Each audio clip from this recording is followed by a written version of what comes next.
Estamos na 21ª hora na TV 24 para uma edição especial em que procuramos sistematizar os últimos desenvolvimentos na investigação que identificamos como o segredo dos deuses sobre as adoções ilegais realizadas ao longo de vários anos em Portugal por altos dirigentes da Igreja Universal do Reino de Deus. Foi o que aconteceu com o caso que identificámos esta semana.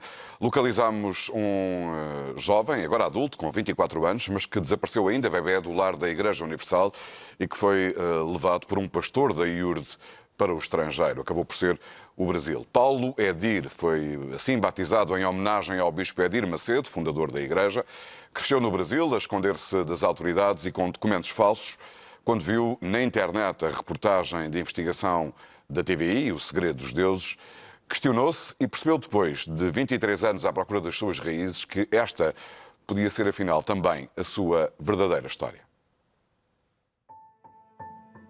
Edir Macedo foi homenageado. Foi homenageado pelos pais adotivos de Paulo, quando o batizaram há 24 anos, de Paulo Edir. Esta criança foi entregue no lar da IURD pela mãe biológica, que já morreu e que terá engravidado fora do casamento. Quantos filhos teve a Teresa? A Teresa, que eu saiba, teve 2 e parece que tinha dado um para a igreja da IURD. Que eu saiba. Foi registada em Portugal como filho de Teresa e entregue no lar da IURD, onde esteve poucos dias. Desapareceu de Camarata em 1994, ainda bebé de meses, pela mão de Marilene e do seu marido, o pastor Ayrton Brovini. E só foi adotado no Brasil muitos anos depois, já com 18 anos.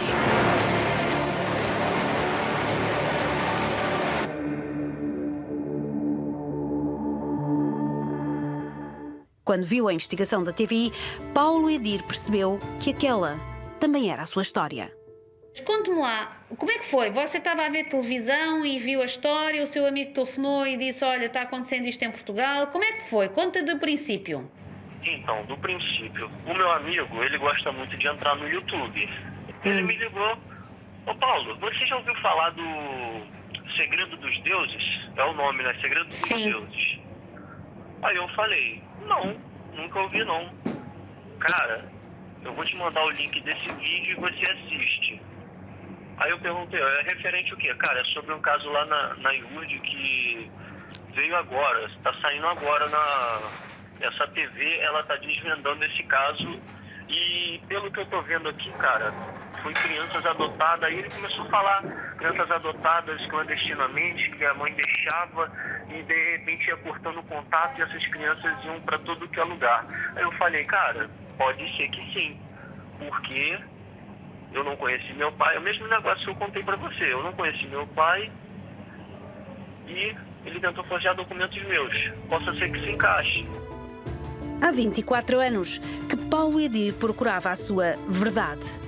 A mãe brasileira sempre lhe disse que tinha sido adotado no lar da IURD em Portugal, mas nunca compreendeu porque é que ele tinha documentos falsos, porque é que nunca viajou para fora do Brasil e mesmo lá, sempre de carro, e porque é que a polícia brasileira e as assistentes sociais o iam buscar a casa muitas vezes e o colocavam em lares de crianças em risco.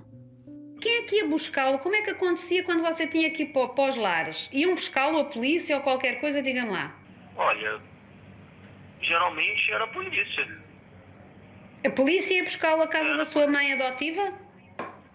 Isso. E punham onde?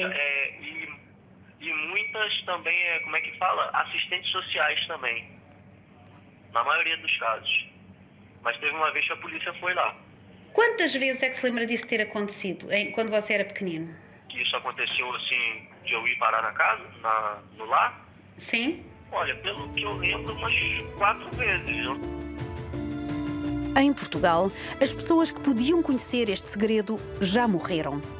Os que restam da sua família biológica, como uma irmã, 2 meios-irmãos e uma tia-avó, todos ficaram surpreendidos com a notícia da TVI. E a mãe da Susana Já morreu.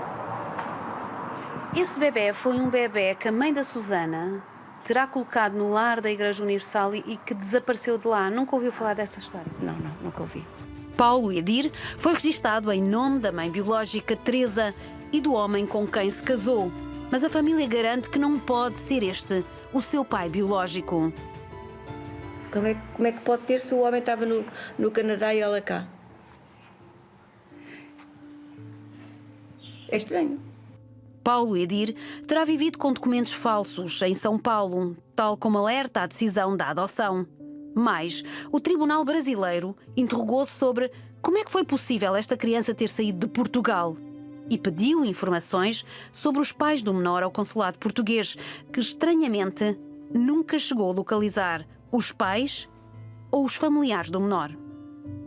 O Ministério Público brasileiro opôs-se na altura à decisão de adoção, mas Paulo Edir, uma criança portuguesa, acabou por ser adotado no Brasil. Quando tinha 3 anos, o pai e pastor da Iurde morre e, num ataque de raiva, a sua mãe queima todas as coisas do marido no jardim da casa. Me lembro que ela pegou todos os documentos, juntou e queimou. E queimou a Bíblia também. Agora eu não sei se essa Bíblia era dele, eu não sei. Eu acho que provavelmente. 24 anos depois, já casado, Paulo Edir descobre finalmente quem é e como foi traficado de Portugal pelos próprios pais que o adotaram, através do lar da Igreja Universal do Reino de Deus. A Igreja Universal do Reino de Deus reagiu, insistindo na versão de que não cometeu qualquer ilegalidade no processo das adoções denunciadas nesta investigação O Segredo dos Deuses, da TVI. Num comunicado, a Iurde reage pela primeira vez ao título da petição Movimento da Verdade, que está a circular na internet. A Igreja diz que acredita na seriedade e idoneidade dos organismos públicos e que trabalha com a verdade, pelo que está convicta que as adoções aconteceram dentro da lei. O Movimento de Verdade pretende juntar pessoas de todo o país numa vigília silenciosa amanhã, a partir das 3 da tarde, nas cidades de Lisboa, Porto, Coimbra, Leiria, Beja e Faro. Uma das dinamizadoras deste movimento está aqui no estúdio da TV24, é Carla Rato, com quem vou falar também daqui a instantes. Para já, tenho uma primeira pergunta para fazer a Ana, que foi funcionária do lar onde ocorreram estas subtrações ilegítimas e ilegais das crianças e que acompanhou mais tarde como babysitter Luís e Vera, 2 dos 3 irmãos da história inicial desta investigação, para os Estados Unidos. Boa noite, Ana. Bem-vinda. Queria perguntar-lhe se, ou recuando atrás no tempo, cerca de 23 anos e qualquer coisa, se tem ideia, enfim, deste bebê, Paulo Edir. Tem um nome fora do comum. É assim, eu nem sei se ele se... Não me recordo se ele se chamaria Paulo, mas é provável. Mas recordo-me dele no lar. O Paulo, essa criança teve muito pouco tempo no lar, porque na altura que o lar abriu, quem foi tomar conta do lar antes da Jacqueline foi esse casal de pastores, ele e a mulher. E o Paulo apareceu, não me pergunto como é que ele apareceu ali, quem é que o levou, mas sei que ele teve ali muito pouco tempo. E a dada altura, o Paulo é levado por esse casal. Não foi para a adoção, não se falava em adoção, ele foi dado para eles. E chega a uma certa altura que eles vão embora e vão com a criança. Pronto, e a criança é tem ideia, testemunhou, foi conversado na altura, Ana, se foi esse casal que levou, eles próprios, portanto, o marido e mulher, que levaram o bebê do lar, ou não tem memória disso? Não, eles levaram a criança lá do lar, sim, porque... Eles mesmo? Eles mesmo. O pastor Ayrton e a mulher dele, era um nome desse assim, que eu já não tenho a certeza do nome. Ayrton, era assim. Mais a mulher, e na altura era o bispo João Luís, que era o responsável cá em Portugal, do qual ele permitiu que eles levassem a criança, é claro. Eles não levaram sem o consentimento do bispo, mas a criança foi-lhes entregue a eles, pronto. Nós temos aqui muitas perguntas para fazer ao Paulo. Não sei se ele está a acompanhar esta emissão. Se estiver e se puder, eu gostava muito de que concretizássemos aquela ideia de conversar em Skype, em direto perante os nossos espectadores. Gostava de saber, na medida do possível, qual é que foi a história de vida que lhe contaram a si, Paulo, e que perguntas é que tem neste momento perante as revelações que estão aqui a surgir. Ana, só mais uma interrogação minha que me ocorreu à medida que fui acompanhando, enfim, as informações que já dispomos nesta altura sobre este jovem, o Paulo Edir Brovini. Terá sido, pela cronologia dos acontecimentos, uma das primeiras crianças a sair do lar nestas condições? Sim, o Paulo foi o primeiro a sair. Foi o primeiro? Foi um dos primeiros a sair. Antes da Vera e do Luís, saiu o Paulo, depois o Filipe, a seguir foi a Márcia, juntamente ali com a Vera e com o Luís e o Fábio. Saiu primeiro os três e depois saiu a Vera, a Márcia. E a partir daí foi começar a sair. O Pedro, juntamente com o irmão, só que um foi para a Inglaterra, o outro ficou cá, enquanto a Jacqueline cá esteve, e foram começando a sair. Mas o Paulo foi uma das primeiras crianças a sair dentro do lar. Identificamos pelo menos cerca de uma dezena, não é? Por aí, sim. Mas não há certeza que sejam apenas essas, pois não, Ana? Não. Nem ninguém tem certeza sobre isso? Não, não temos. Só para equacionarmos, Alexandra Borges, uma das autoras da investigação, neste momento nós não temos, está aparentemente localizado um dos primeiros, não é? O Paulo Edir, com quem eu gostava de Eu conversar. falei com o Paulo, eu sei Pois. a história que lhe contaram basicamente ao Paulo foi de que a mãe não o podia ter. Deram-lhe uma história muito interessante porque eu deparei-me com uma família abastada e disseram-lhe que ele tinha nascido numa tenda. Não é real, eu sei que não é real, nasceu num hospital português e esta família até é abastada. A família abastada, a família da mãe biológica. O que me parece, e pelo que depois pude apurar por as pessoas, esta tarde, numa visita muito rápida ao local onde as crianças foram criadas, terá sido um bebé fora do casamento e rejeitado por isso. E a mãe tê-lo-á entregue no lar da Iurde, não sei com que intenção, porque a mãe dele já morreu. Aliás, a mãe adotiva e a mãe biológica. O pai, o alegado pai, está no Canadá.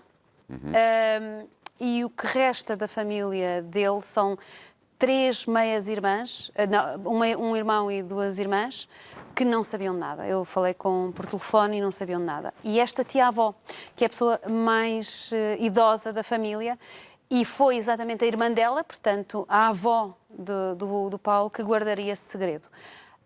Uma vizinha confirmou que era voz corrente que tinham dado o bebé que conheceram o bebé, que tinham dado o bebé para... Conseguiste identificar onde é que poderia haver ligações de alguém não havia. Com a Igreja Universal do Reino de Deus? Uma outra ou não havia? religião, não havia ligações. E o Paulo, o que me contou foi que do lado lá do oceano, portanto no Brasil, o que lhe tinham dito era isto, que tinha nascido numa tenda, que a mãe não tinha condições para o criar e que tinha sido adotado em Portugal. O que não aconteceu. Na realidade, o Paulo vivia escondido no Brasil enquanto criança, apercebeu-se de movimentações, nomeadamente destas da polícia ir a casa, das assistentes sociais, dos tribunais, dos documentos falsos, e só aos 18 anos, curiosamente, num processo que, não sei se talvez aqui a doutora Teresa saiba explicar, eu não consigo, uma criança portuguesa sem uma adoção internacional adotada no Brasil, não entendo. Pois. Nem entendo como é que ele terá saído de Portugal. É mais uma pergunta e também uma que tu já identificavas nesta peça, que é a ausência de resposta por parte do Consulado de Portugal no Brasil. Portanto, temos aqui mais um nível de... Nós hoje enviámos um e-mail ao Consulado no Brasil e para o Ministério dos Negócios Estrangeiros. Para o Consulado e para os Ministérios dos Negócios Estrangeiros. O que diz no processo é que teriam contactado o Consulado a fazer 2 perguntas. Como é que esta criança saiu de Portugal? Quem é esta criança? E localizem os pais. Eu não sei se a declaração, se o registro de nascimento do Paulo, que ele tinha com ele e que nos enviou, e que comprova que ele é português e filho destas pessoas, se chegou a essa informação ao consulado. O que é facto é que o consulado, a única coisa que diz é que não há notícia de rapto de criança, nem de subtração, e que não sabe identificar os pais da criança. Não sei se não lhe enviaram esta documentação, o tribunal, mas o tribunal tinha. Porque o Paulo está no processo como sendo filho destas pessoas e tendo sido entregue poucos meses, ele nasceu em 93, em novembro de 93, foi entregue logo no início de 94. Muito bem. Nos desenvolvimentos recentes temos também este particularmente relevante, que justifica a presença no estúdio da doutora Teresa Brandão, que foi durante muito tempo coordenadora, foi funcionária da Santa Casa da Misericórdia, quadro da Santa Casa da Misericórdia de Lisboa, e responsável, não sei durante quanto tempo, pelas adoções, pelos processos de adoções. 20 anos. 20 anos. Na peça onde equacionámos tudo isto, ficou claro que a doutora Teresa Brandão e a outra técnica são aquelas duas técnicas que alertaram na altura a procuradora do Ministério Público e na altura coordenadora do Ministério Público no Tribunal de Família e Menores, Joana Marques Vidal, atualmente Procuradora-Geral da República, porque era ela que exercia essas funções, para a gravidade do que se estaria a passar no processo de concessão de confiança judicial e com vista à adoção das 3 crianças que eram as crianças filhas da Maria, que está aqui. Lembra-se de como é que foi feita a denúncia que lhe chegou a si por parte de um funcionário da IURD? Portanto, ou de um colaborador da IURD? A outra minha colega é que foi fazer, a entrevista à dona Alice e às crianças. Para poder fazer, porque o que lhe pediram foi para ela fazer o relatório para o processo de adoção. E ela, portanto, foi lá à casa deles, uma casa no Lumiar, foi lá à casa, pronto, verificou como é que as crianças estavam e se a senhora tinha condições para ter, achou que sim, as crianças estavam bem, havia... e ela depois fez o seu relatório e mandou para o tribunal. 1 ou 2 dias depois disto acontecer, aparece lá uma senhora, tanto que é a babysitter, foi a Ana. Foi, mas neste momento... Só soube isso agora? Só percebeu Não, eu já percebi durante as outras reportagens que fizeram, que a TV fez. E foi isso que lhe não, mas eu fez já soar falei uma com campainha? ela. Foi isso que lhe fez soar uma campainha a si? Foi?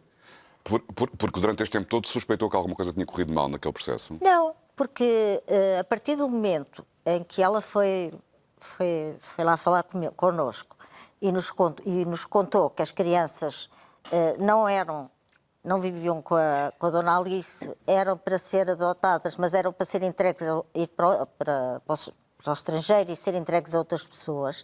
A partir desse momento, eu fiquei preocupada, porque, quer dizer, a acontecer uma coisa dessas que eu nunca tinha acontecido. E disse à minha colega, olha, o melhor que nós temos a fazer é ir ao tribunal, porque eu não sei o que é de fazer com isto. Vamos ao tribunal. Telefonei à doutora Joana, a marcar-lhe, perguntar se ela nos recebia. Ela disse que sim, e fomos ao Tribunal de Menores, na altura ali no Palácio da Justiça. Sim. E contámos à doutora Joana aquilo que a babysitter nos tinha contado. Ela perguntou, eu disse que não ia identificar, que ela pediu para não identificar, e pronto, a doutora Joana ouviu, portanto, o que é que nós queríamos da doutora Joana? Que ela fizesse qualquer coisa, fizesse parar este processo em virtude daquilo que a gente lhe estava a dizer.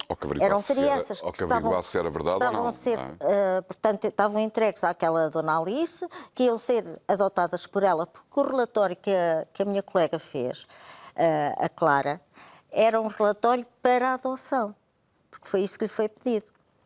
E portanto, a doutora Joana, quer dizer, nós esperávamos que o tribunal chamasse assim o processo e durante este tempo todo ficou convencida, a doutora Teresa, que era isso que tinha acontecido. Sim, Porque, Até ver a entretanto, reportagem na passado, de vez em quando nós falávamos sobre o assunto, eu e essa minha colega. Porque foi um assunto singular na sua carreira? Foi.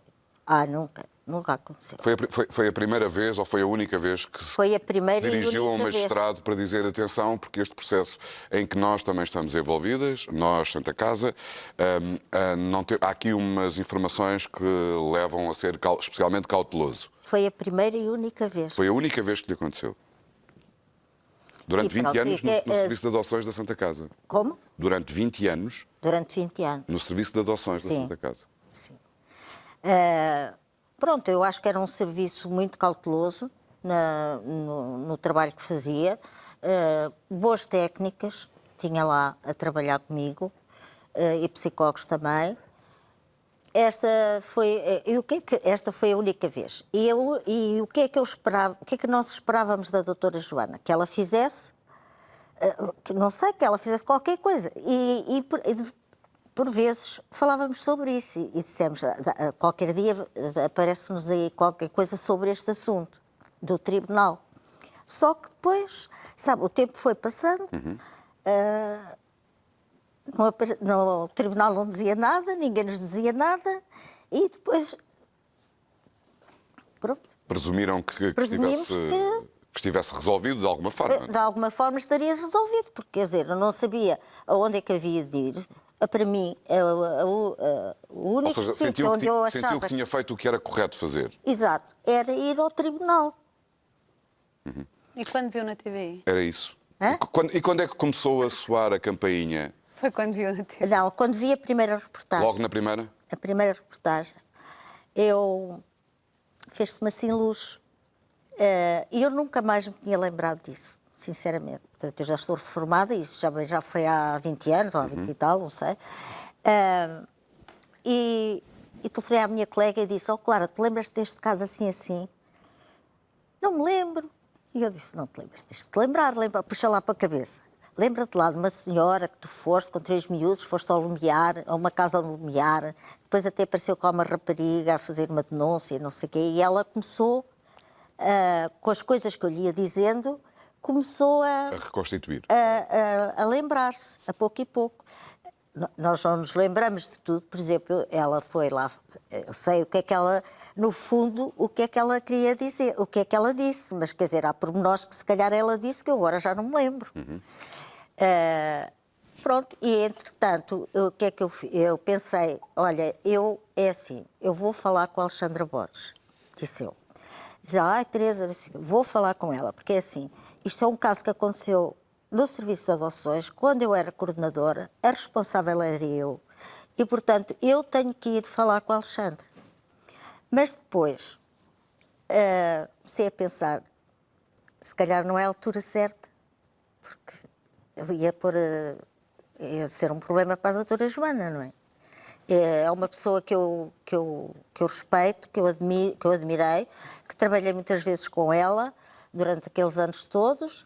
E, portanto... E não há nenhuma razão objetiva até agora para pensar uma coisa diferente. Pronto. Ou seja... Não, eu continuo a ter... A doutora Joana Marques Vidal, enquanto procuradora, acionou várias iniciativas internas no Ministério Público, vamos aguardá-las pacientemente, não é? Exatamente. De resto, se há alguma entidade, verdade seja dita também, que até agora, apesar de tudo, manifestou a intenção de fazer alguma coisa, foi só o Ministério Aliás, Público. eu devo Mais nenhum. fazer justiça, porque desde o primeiro momento a primeira instituição que emitiu um comunicado a dizer vamos investigar tudo e que emitiu um segundo comunicado a dizer inclusivamente internamente para saber quem fez o quê, portanto admito até que a doutora Joana não se lembrasse, foi o Ministério Público. E só depois as outras instituições. Pronto, entretanto foram aparecendo mais reportagens, não é? E até que eu acho que foi na última reportagem que a Alexandra terá disse que houve 2 técnicas que foram... Sim. E ela até disse assim, mas que técnicas? E eu disse, pronto, agora é que eu vou lá, agora é que vai. Telefonei à minha colega e disse, olha, não sei se tu queres isso, não. Eu vou falar com a Alexandra.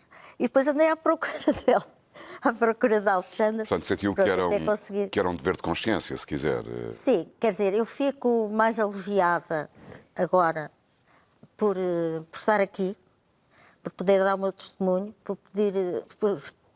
para poder dizer à mãe destas crianças: eu tentei, mas não consegui, peço-lhe desculpa. Pronto, e fico com a minha consciência tranquila. Já falo consigo, Maria. Coitada. Doutora Teresa, nos debates que temos feito aqui, nas reportagens, tem havido uma tentação muito grande por parte de muitas pessoas de mencionarem que o enquadramento legal vigente na altura em que isto aconteceu era todo muito diferente. Mas mesmo à luz do que era a lei na época, na altura havia razões mais do que suficientes para desconfiar por aquilo que me acabou de dizer, que foi a única vez que fez um procedimento semelhante em toda a sua carreira. Pronto, é assim. Na altura, este relatório que foi pedido à Misericórdia para a adoção dos miúdos deve ter sido usado depois para outros fins, ou seja, para a confiança judicial. Porque sem haver uma confiança judicial decretada, não se põe a adoção. Claro. A adoção é É o momento seguinte. É a fase seguinte. Portanto, a confiança judicial, isto é uma desconfiança que eu tenho. O relatório que a Clara fez para a adoção pode ter sido usado para a confiança judicial. E outra coisa é que a confiança judicial é pedida ou pela Segurança Social da zona onde a família vive, a família biológica, ou então, caso as crianças sejam nossas da Misericórdia, somos nós que pedimos. Pronto, fazemos, é um procedimento obrigatório. O procedimento, e depois ele segue os seus trâmites. E era obrigatório na altura, não é? Era obrigatório. Claro. E quando está decretado, pronto, passa para nós que está decretada a confiança judicial e já avança com a adoção. Neste caso não aconteceu nada disso. E aparece-me no processo, nos documentos que a Alexandra hoje mostrou, um requerimento da provedora da Santa Casa da Misericórdia na altura, a doutora Maria do Carmo Romão, que deu plenos poderes a um advogado para fazer uma petição de adoção e uma petição uma petição de confiança judicial que seguiu para o tribunal. Ora, a petição de confiança judicial tem que ser acompanhada de um relatório social e psicológico de preferência, mas pelo menos social. Sim, portanto, mas que não poderia ter sido o outro documento assinado ou entregue? Pode. Mas agora eu pergunto, e gostava que a doutora Maria do Carmo Romão me respondesse, como é que ela sabia da existência destes meninos e como é que ela sabia que era necessária uma confiança judicial? Quando a provedoria não lida com casos concretos no dia-a-dia, como é evidente. Pronto, é o topo da pirâmide. Claro. E nunca passaram, durante os 20 anos que eu lá estive, passaram lá muitos provedores, nunca nenhum provedor se meteu em adoções. Nem perguntou, nem não sei o quê, portanto, isso nunca chegava lá acima. Portanto, depois de... Ou é verdade que esse documento foi assinado pela provedora da altura, ou esse documento não é um documento falsificado. Qual Essa da petição que estava a falar. A petição até está feita de uma forma que vê-se que foi um advogado. Porque nós nunca fazemos as petições assim, dessa maneira. Com linguagem tão jurídica. E, portanto, quem a assinou não sei. E ela que não está indica assinada. somente duas testemunhas, que é a advogada do lar e a educadora do lar.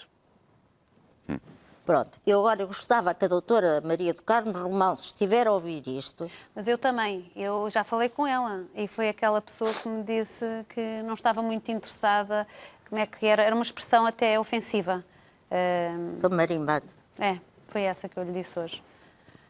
Pronto, mas eu aguardo assim, eu agora justificação. pergunto à doutora Maria do Carmo como é que ela, provedora, sabia da existência destes meninos e sabia que era necessário uma confiança judicial e não vem, sabendo ela que havia um serviço lá na Santa Casa de Adoções, arranja um advogado, que ela passa-lhe uma procuração ao advogado, para o advogado que faz uma petição com todas as mentiras que estão no relatório. Nos relatórios, que é esta petição que diz que a mãe era toxicodependente, a Maria era toxicodependente, que É o vivia tal em casas documento que nós dizíamos. É um de copy-paste que nós falávamos. Que nós falávamos.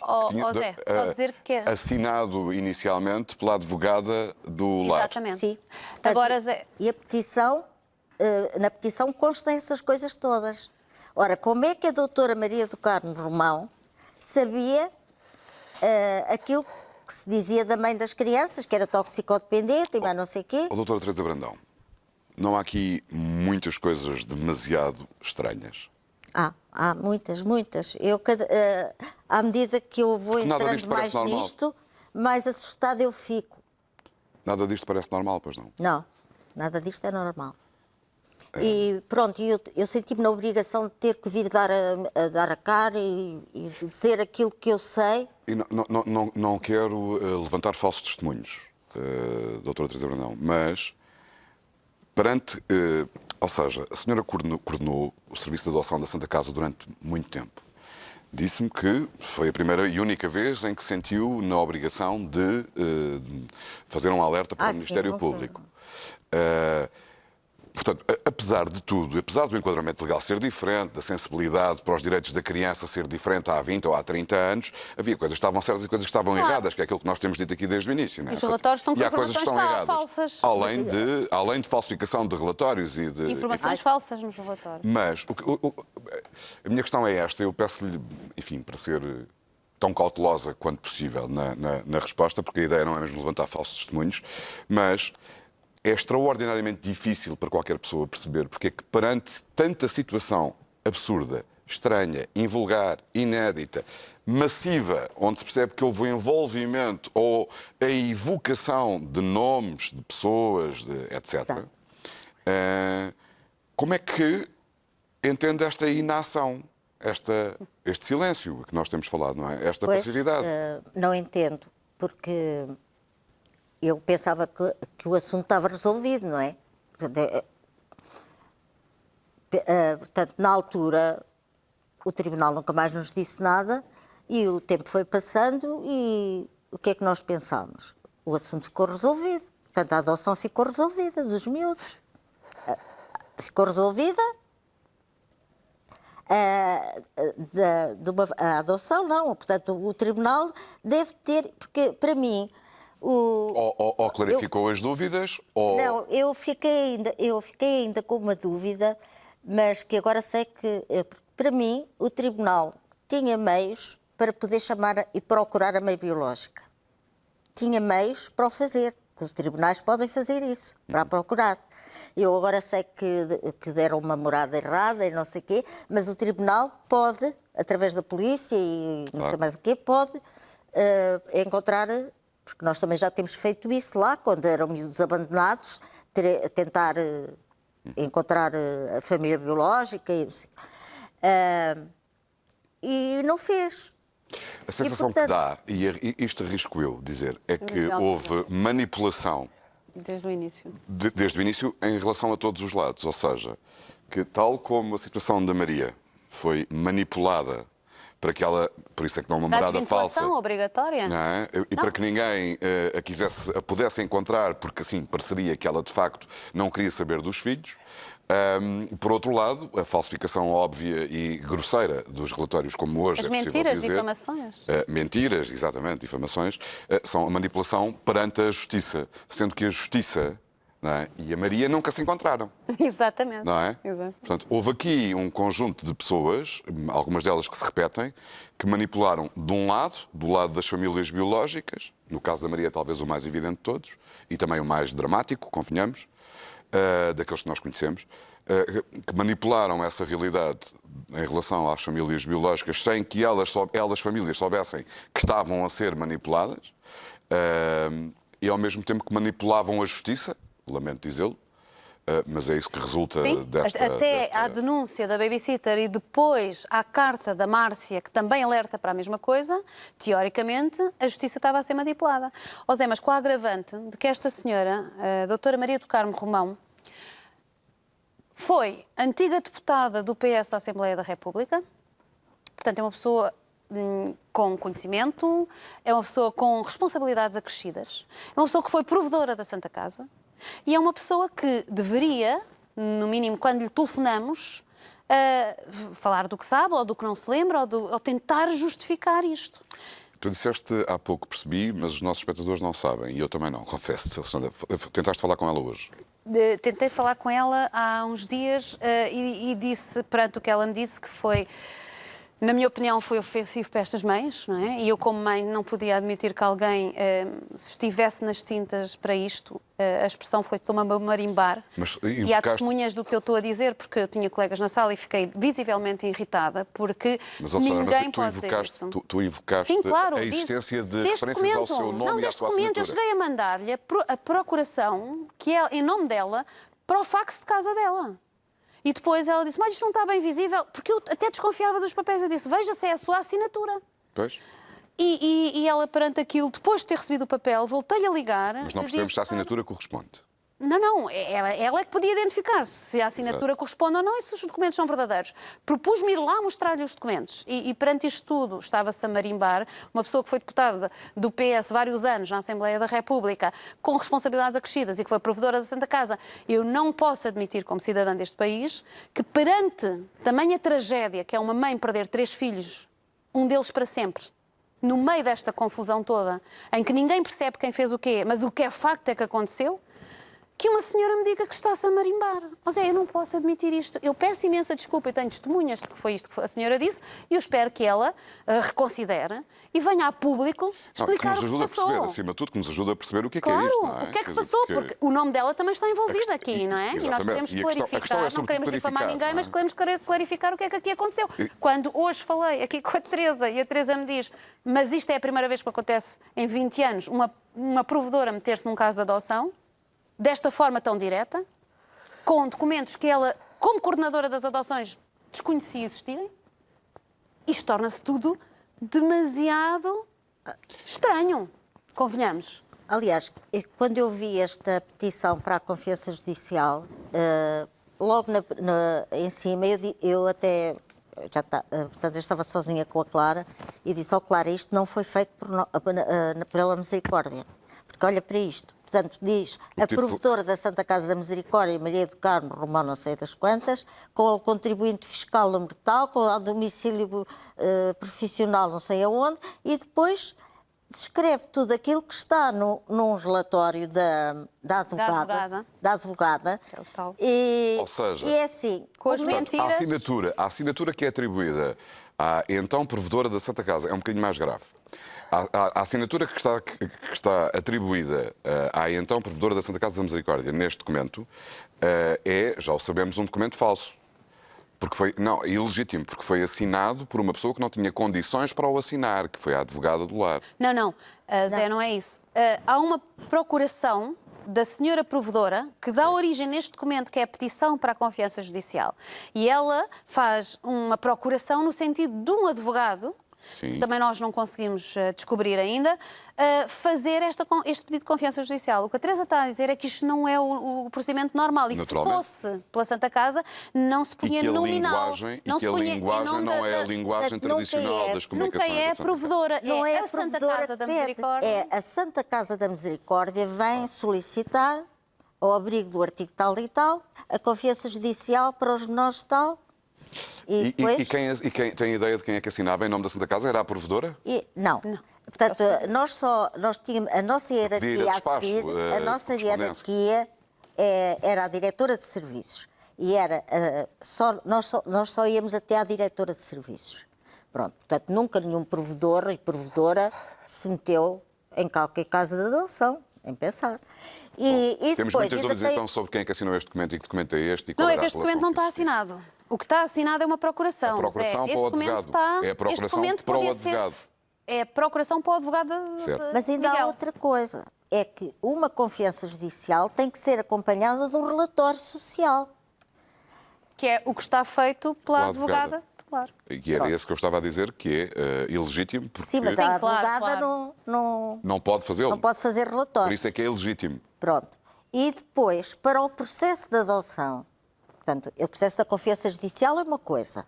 As crianças têm a confiança judicial decretada e depois passamos à fase seguinte, processo de adoção, para o qual é necessário um relatório social.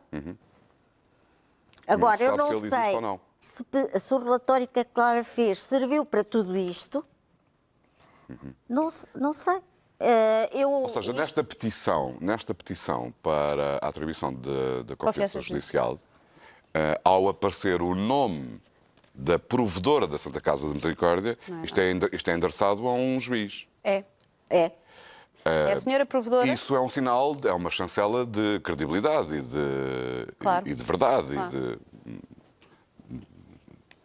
Pois, de objetividade, e agora, não é? qual é a verdade que a doutora Maria do Carmo Romão nos pode dar de como é que ela conhecia a situação destes miúdos? Pois Como é precisamos- que ela sabia Precisamos disto? que ela nos ajude a identificar se a assinatura que lá está é dela Não, a A assinatura assinatura está na procuração. e se de facto sabia ou não sabia desta. Portanto, precisamos de que ela nos diga. O que é facto é que a Maria que José está ali Alberto. perdeu 3 filhos. Ela nunca, nenhum caso de adoção foi à provedoria, Naturalmente. nem de confiança judicial. Eu percebo, Teresa. A minha dúvida é esta. Estou a falar do ponto de vista de hipóteses académicas, não é? Ou a provedora não sabia que este documento estava a ser feito usando o seu nome, numa Não falsificação. é só o seu nome, é o seu nome, o contribuinte pessoal Certo, dela. certo. Pois, todos esses dados, não é? Muitos Ou dados então, pessoais. se de facto ela assinou este documento, por que razão é que o fez? E porque é que tinha acesso a esta informação e a este envolvimento Isso tão é que é direto a e grande pessoal questão. neste processo? Isto é que a mim, pronto, para mim não é claro. A doutora Maria do Carmo Romão devia vir desfazer esta dúvida, se é que é dúvida. Eu sou um otimista e, portanto, acredito que isso vai acontecer para clarificar esta situação. Maria, Boa noite. boa noite. Há aqui uma expressão que que a Teresa utilizou, que é, lamentando o que aconteceu e pedindo-lhe desculpa, diz: tentei fazer o que podia, mas ninguém me ouviu. Como é que a Maria acompanhou esta explicação aqui da Teresa e todos estes últimos desenvolvimentos? Quero dar boa noite a todos e quero dizer à doutora Teresa que agradeço a dignidade que teve. Mais a colega de serem as primeiras pessoas que eu vejo que dão a cara e que dizem alguma verdade nisto tudo. Quero lhe dizer, doutora Teresa, que as desculpas são aceitas, mas há desculpas a quem já não se pode pedir.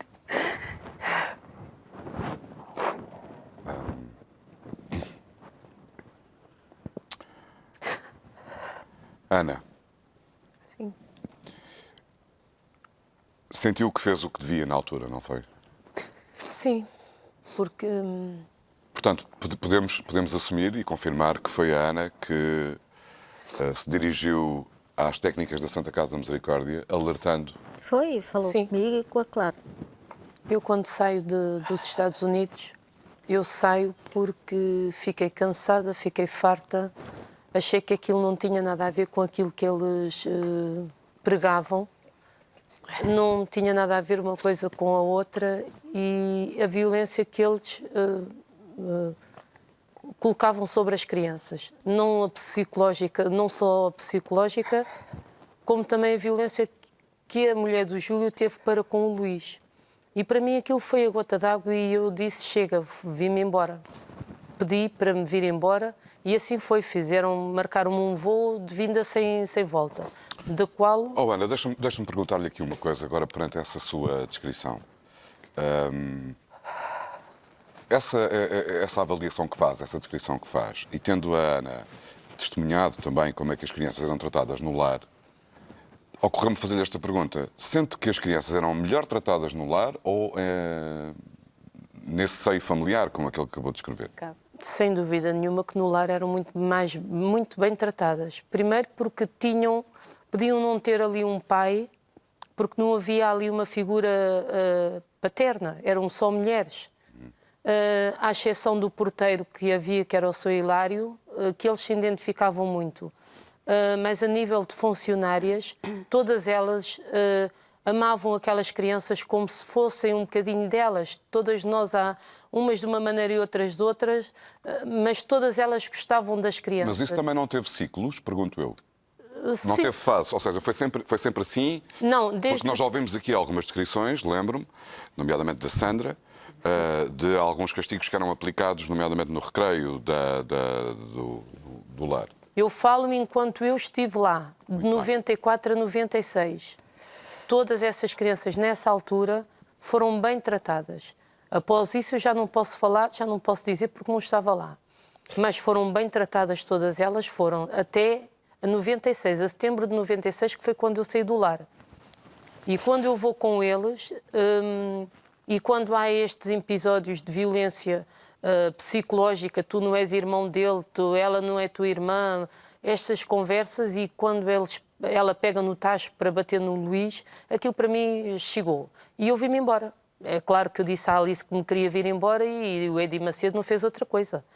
Compra um bilhete e ela vai embora. E assim foi. Quando eu cheguei a Portugal, em maio de 98, uma das coisas que eu fiz foi ir à Santa Casa da Misericórdia dizer o que é que estava a passar, que as crianças não estavam a ser... Ou seja, não estavam em casa da Alice. Nessa altura, as crianças já tinham viajado ilegalmente para os Estados Unidos. Já estavam nos Estados Unidos. E então fui dizer que as crianças não estavam com a Alice. Se as crianças fossem chamadas a um tribunal, elas não poderiam aparecer. Nessa altura? Sim.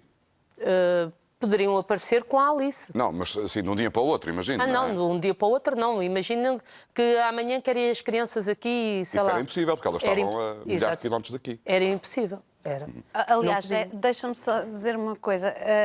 Há vários documentos no processo, ao longo do processo, que é, por exemplo, técnicas de reinserção social a tentar fazer um relatório de pré-adoção ou tentar contactar para se fazer qualquer relatório e a dizerem, não encontramos as crianças. A polícia chegou a estar à porta de casa no limiar da Alice, porque no processo, há vários episódios em que se percebe que as crianças não estavam cá. E uma das coisas que eu perguntei hoje à Teresa é, onde é que pensavam que as crianças estavam? À Clara, que foi quem fez o relatório, à Clara. E a Clara disse-me, em Portugal. Sempre pensámos que as crianças estavam em Portugal. Nunca passou pela cabeça de ninguém que pudessem já estar longe daqui. Nunca. Não. Elas tinham autorização desde a guarda para viajar, porque a Alice disse que era uma pessoa que trabalhava aqui e ali, que viajava muito. E tinham autorização do juiz, mas não tinham autorização para residir no estrangeiro. Tanto que eram procuradas em Portugal. Antes de ouvir ali a Carla, deixa-me fazer mais uma pergunta, Ana, e faço a pergunta também à Maria. Eu sei que eu já o disse várias vezes publicamente e insisto, a articulação do discurso destas mulheres é extraordinária e a maneira como expõem as suas angústias e as suas dúvidas e também as suas certezas é igualmente extraordinária e notável. Sublinhando isto, eu pergunto, Ana, a Ana já deu imensas indicações sobre si. Sobre si, acabou de dizer em que período é que trabalhou no lar, não é? Sim, sim. Seguramente que muitas das pessoas que ouvem, ou algumas das pessoas envolvidas em todos estes processos, que acompanhem estas reportagens e estes debates, sabem quem é a Ana. Certo. Não é verdade, Ana? Com certeza, porque fui a única que lá estive com eles. Não teve lá muita gente a tomar conta do Luís, do Fábio e da Vera. Não há muita gente a ter estado em casa do Eddie Macedo, porque não eram muitas. E portanto, eles sabem, à partida, logo, quem sou eu. Então, e perante isto, é esta a pergunta que eu queria fazer, Ana. E esta pergunta é também para a Maria, se bem que eu já presumo qual possa ser a resposta, mas acho que devemos ouvi-la. E eu devo fazer a pergunta. Exatamente. Que é, se a Ana e a Maria não sentem que estão a ser ignoradas pela justiça, seja qual for a justiça, e que essa inação está, eventualmente, pode colocar-vos em risco. Sim. A vários níveis. Por causa da coragem e dos detalhes que têm manifestado aqui. Sente-se abandonada, Ana? É assim, sinto que eu tentei fazer o melhor que pude e o que sabia e o que conseguia naquela altura. Hoje tive esta oportunidade de chegar, aliás, de vocês chegarem até mim, poder encontrar a mãe deles, de expor toda esta história e do país, o mundo inteiro, saber do que é que se passava dentro de uma instituição, de um lar ao qual pertence uma igreja. Sinto-me triste, como já a Alexandra referiu, como cidadã, como portuguesa. Sinto-me triste do nosso governo, das nossas entidades, a quem nos deveriam proteger, quem nos deveriam salvar, digamos assim, e estarem calados, não fazerem nada, não se manifestarem, não tentarem ver o que é que foi que aconteceu, o que é que correu mal, ou onde é que está o erro, o porquê que isto aconteceu, quem foi, quem não foi. Ninguém está a dizer que são as entidades que estão agora no governo que tenham a culpa, mas há alguém que não fez os trabalhos de casa. Eu, como mãe, se me tivessem... Eu ponho-me no lugar delas e se me tivesse acontecido isto a mim, eu acho que não estaria aqui para contar esta história porque eu teria dado em louca. E acho um autêntico descalabro, uma falta de respeito, uma falta olha, não tenho nem palavras para que esta gente que se diz serem... presidentes, Presidente da República, o Primeiro-Ministro, a Segurança Social, a Santa Casa, tirando a doutora Teresa, que agora veio até cá, ninguém dizer, nós erramos, pedimos desculpa, vamos ver o que é que foi que aconteceu. Estas mães merecem o mínimo que podem fazer, é tentar ver, até porque há um filho que já faleceu e que para esta mãe esse filho está vivo aqui em Portugal. Existe. Isto é desumano, isto não é normal, não é aceitável. Tenham tanta gente que se diga e que se apregou que fazem pelas instituições, que fazem caridade, que vão ter com os mendigos, que fazem M de coisas e depois quando chegam a estes casos que aconteceram, ninguém está cá para dizerem o que é que foi que aconteceu. Vamos ver, vamos averiguar. Foi uma igreja... Porque aqui não é a igreja em si, são pessoas que estão a comandar uma igreja que fizeram estes disparates, estes roubos, esta atrocidade a uma mãe. Isto não é normal, não é aceitável que isto esteja a acontecer e ninguém diga nada. Não faz sentido. A Maria está muito emocionada, eu estou a perceber, é evidente, não é? Maria, não precisa dizer nada, até porque me parece, se não for assim, faça-me um sinal, que a Ana acabou de dizer exatamente aquilo que a Maria sente. Eu sinto que estou a ser completamente ignorada. Mas não tenho medo, Zé Alberto, porque eu no domingo passado fui à igreja às Celas. Fui confrontar... Foi onde? Foi às Celas. Fui à igreja, às Celas. Entrou num templo da igreja? Exatamente. Pela primeira vez. Pela segunda. O que é que ele levou a fazer isso, se posso perguntar? Tinha que ver, com os meus olhos, as pessoas foram capazes de me fazer mal. Foram coniventes com uma situação, mas que ao mesmo tempo...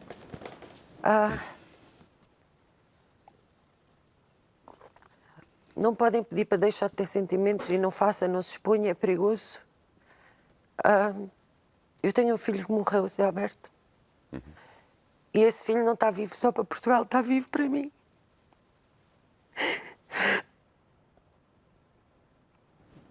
Eu fui perguntar àquelas pessoas como, porquê, sabiam. E porque sei também que a minha filha Vera está em Portugal. E quer vê-la, não é? E sei que era da vontade dela também procurar-me. E eles podiam ser o elo de ligação. Mas uma vez que eu dei o meu contacto e não fui contactada dentro do tempo que foi prometido, eu mudei o número de telefone. E por isso quero aproveitar... Deu o número de telefone a algum responsável da IURC? Sim, sim. Ao Romualdo. Ela teve a falar Ao com o próprio A quem Luís ficou Romualdo? com o meu filho mais novo. Foi perguntar ao Romualdo. Ouvi da boca da Márcia muita coisa que estava escrito naquela Portanto, carta. a Maria acaba de me dizer que foi ao templo da Igreja Universal do Reino de Deus e que se encontrou com o Bispo Romualdo, que foi o homem que com a sua mulher ficaram com o seu filho Fábio durante largos períodos da vida dele. Sim. O seu filho que morreu nos Estados Unidos. Sim, exatamente. Porque eu ao meu filho já não posso perguntar nada. Já não posso explicar nada. E já ninguém lhe pode pedir desculpa. E eles era quem me podiam dizer alguma coisa. E fui. E deram alguma resposta, Maria? Deram-me que o meu filho era muito lindo, que era inteligente, que era uma criança amada por toda a gente. Como é que se manifestaram em relação ao seu sofrimento e à sua angústia? Pediram-me muita desculpa, Zé Alberto. Muita desculpa por alguma coisa que tenham feito de mal, que eu achei de um sarcasmo imenso. Mas eu também disse, e acredito, que com essa carta que consta no processo, dos 3, o meu filho Fábio, enquanto viveu nas mãos da Márcia, foi uma criança amada. E por isso também eu quis olhar para ela e agradecer-lhe. A Maria é uma mulher extraordinária. Não sou não, Zé Alberto, eu sou uma mãe. É uma mulher extraordinária. Queria fazer um apelo à minha filha Vera, porque eu sei que os números de telefone nunca vão chegar à mão dela. Queria-lhe dizer, eu estou aqui, filha, e se quiseres realmente dar-me aquele abraço, nós sabemos as duas que já falámos. Procura-me através da TV e eles entram em contacto comigo. E eu vou ter contigo, seja onde for. Seja onde for.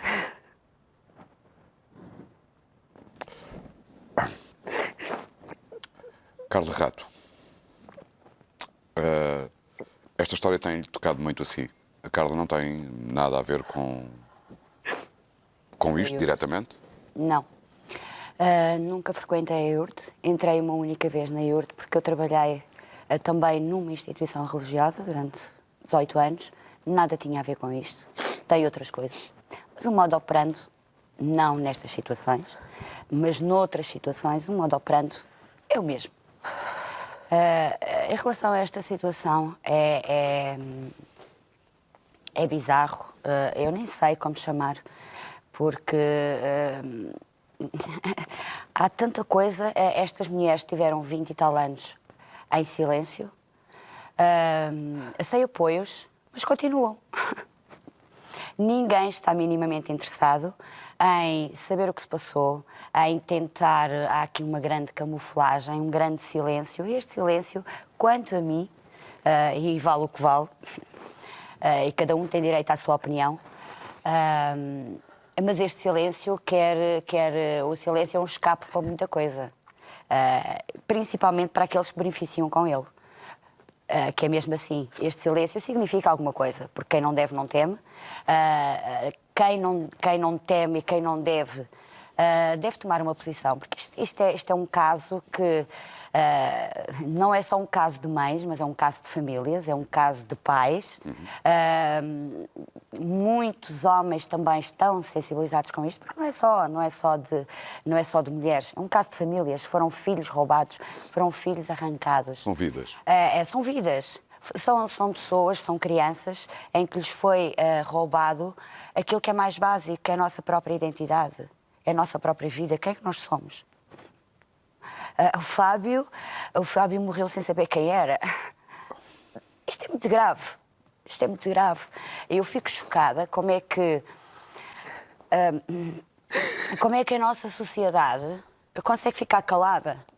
Eu acho que foi isto que me moveu, a mim, principalmente à Ana Piedade, porque foi ela que começou tudo. Eu fui porque senti necessidade de fazer qualquer coisa, porque o meu silêncio... E essa necessidade de fazer qualquer coisa é o quê, Carla? Estão a tentar convocar pessoas, as pessoas que quiserem voluntariamente, óbvio, comparecer amanhã para dar testemunho público do seu incómodo com este silêncio. para comparecerem em Lisboa é em frente à Assembleia da República. Exatamente, às 3 da Lisboa em tarde. frente à Assembleia da República. Temos depois também concentração em Beja, Faro, Leiria. Em que sítios? Já agora? Diga. Beja, Faro, Leiria, Porto. Não, tem os sítios em cada cidade? Eu Não. vou dizer, o único sítio que é diferente é em Lisboa, que é em frente à Assembleia da República, depois todas as outras cidades, como Beja, Faro, Leiria, Porto e Coimbra. A concentração é sempre em frente às câmaras municipais. Ok. Portanto, há um lugar específico em todas estas cidades, para que seja fácil também. E a mobilização está a ser feita sobretudo através das redes sociais e da internet? não é? Exatamente. É para recolha de assinaturas, que eu já Sim, assinei. estamos a fazer a recolha de assinaturas, portanto precisamos de 4.000 assinaturas para criar, portanto, uma comissão independente, só com cidadãos comuns, que fazemos parte desta sociedade e que queremos uma resposta, seja a IURD, seja quem for. Por acaso foi a IURD, e provas maiores que estas, só quem não quer ver é que não vê. Quando eu convido e quando eu falo, me diz, eu vou aguardar pelo que a investigação prossiga. Isto é uma desculpa. É uma desculpa ao silêncio, é uma desculpa ao não querer marcar uma posição. Esta concentração serve precisamente para isso, para todas aquelas pessoas que estiveram em casa e que estão em casa a ver e que se sentem tocadas, porque não foi só eu, não somos só as pessoas que estão aqui, há de certeza muita gente, mas que por uma razão ou por outra não querem tomar essa posição. Eu quero apelar, quero pedir a todas essas pessoas que venham, participem nas cidades onde está agendada esta concentração, juntem-se, não vamos fazer barulho, não vamos provocar desacatos, não, é uma concentração em silêncio, queremos sim mostrar que há muita coisa, nós precisamos, nós queremos apoiar estas mães, estas e outras que há mais. Obrigado, Carla. Eu devo dizer, Zé, que eu lembro-me, talvez no primeiro debate, se bem te lembras, ou no segundo, eu pedi desculpa à Ana e às outras mães e eu vou estar presente na manifestação. Pela primeira vez na vida, enquanto cidadã e mãe, eu vou estar...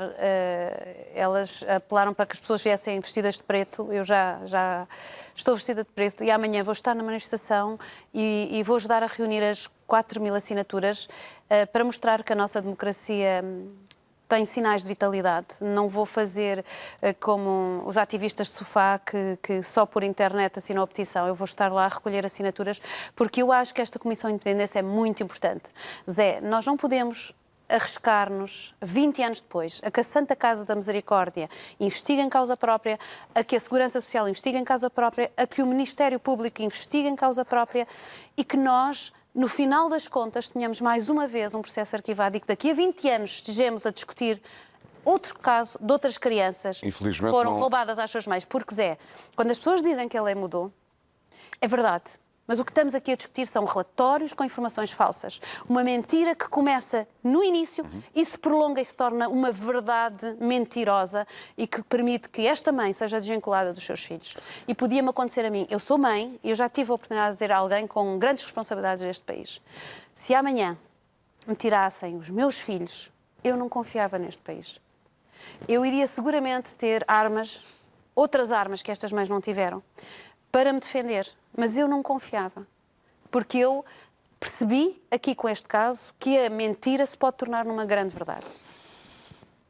E é isso que estas pessoas que estão a mobilizar-se do ponto de vista cívico, individual, para as manifestações em diversas cidades do país amanhã às 3 da tarde estão exatamente a explicar e a defender. José Alberto, de resto, podes só dizer. Muito mais rapidamente que conseguir. Eu queria também falar para todas as pessoas que estão em casa, que pertencem a uma igreja, que acham que são igrejas de Cristo. Esta é a altura de não ficar sentados no sofá e de dizer vamos esperar que a investigação prossiga. Não, porque mostrem às pessoas que vão às vossas igrejas, que não se identificam, que isto não é Deus. Isto não tem nada de Deus, e mostrem realmente a essas pessoas que confiam nesses pastores que são inúmeros, e estou a falar de evangélicos, que é o que eu conheço, que mostrem a sua posição, porque eles têm a obrigação para com o povo também. de dizerem como é de que lado é que nós estamos. Eles também são igrejas evangélicas, eles também são igrejas que se dizem igrejas de Cristo. Então esta é a altura de mostrar e de mostrar também solidariedade com estas mães. Como sempre disseste, é o bem e o mal nesta situação. Fica muito claro. E infelizmente não há nada para arquivar, porque o arquivamento não resolve nada, mas há um sentimento de justiça e de verdade que é o mínimo que é devido a estas pessoas e sobretudo a estas mães e também a estes filhos que foram despojados da sua identidade, como dizia a Carla. Agradeço a todos, todas, neste caso, hoje eu era o único homem, mas sei que há muitos a acompanhar também. Obrigado a todos, despeço-me na TV24, a emissão prossegue com mais futebol. Muito boa noite, bom fim de semana.